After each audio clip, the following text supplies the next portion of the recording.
என் இயேசு சீக்கிரமாய் வரப்போகிறார். அவரை குறித்து சொல்லப்பட்ட எல்லா தீர்க்க தரிசனங்களும் நிறைவேறிக் கொண்டிருக்கிறது. இனி காலம் செல்லாது, இனி காலம் செல்லாது. என் இயேசு வரப்போகிறார். அருமையான சகோதரா, நீ நம்பினாலும் நம்பாவிட்டாலும் என் இயேசு வரத்தான் போகிறார். நீ ஏற்றுக்கொண்டாலும் ஏற்றுக்கொள்ளாவிட்டாலும் இயேசு வரத்தான் போகிறார். ஒருவேளை இந்த சத்தத்தை நீ அற்பமா எண்ணினாலும் ஒரு நாளிலே என் இயேசு உன்னிடம் கணக்கு கேட்க வேண்டிய நாட்கள் வரத்தான் போகிறது.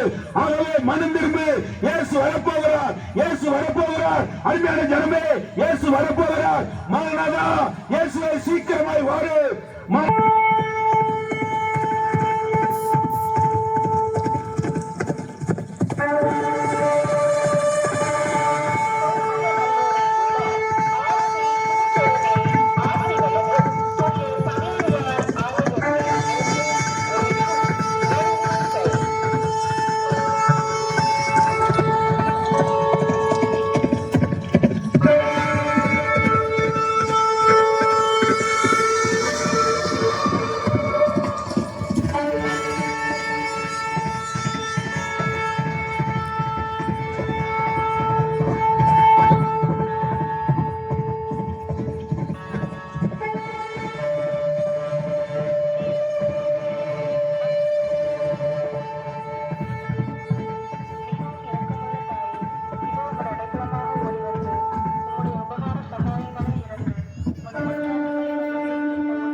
கண்ணியத்துடைய ராக்கினியான நம்பிக்கையே, தயவுள்ள தாயே, இப்படிப்பட்ட நம்பிக்கையால் ஏவப்பட்டு உமது திருப்பாதத்தை அண்டி வருகிறேன். பெருமூச்செறிந்து இதுபோல எக்கால சத்தம் கேட்கப்படும். கிறிஸ்துவுக்குள் மரித்தவர்கள் முதலாவது எழுந்திருப்பார்கள். உயிரோடு இருக்க நாமும் அவரோடு கூட மறுரூபமாக்கப்பட வேண்டும் என்று சொன்னார். நமக்குள்ள ஒரு மறுபடியும் பிறந்த ஒரு அனுபவம் நமக்குள்ள தேவைப்படுகிறதா இருக்கிறது. இந்த வார்த்தையை கேட்டுக்கொண்டிருக்கிற அருமையான ஜனமே, உன் குடும்பத்திலே சாபத்திற்கு மேல சாபத்தோடு வாழ்ந்து கொண்டிருக்கிறாயா? விட முடியாத பாவத்தில் வாழ்ந்து கொண்டிருக்கிறாயா? பலவிதமான வியாதிகளில் வாழ்ந்து கொண்டிருக்கிறாயா?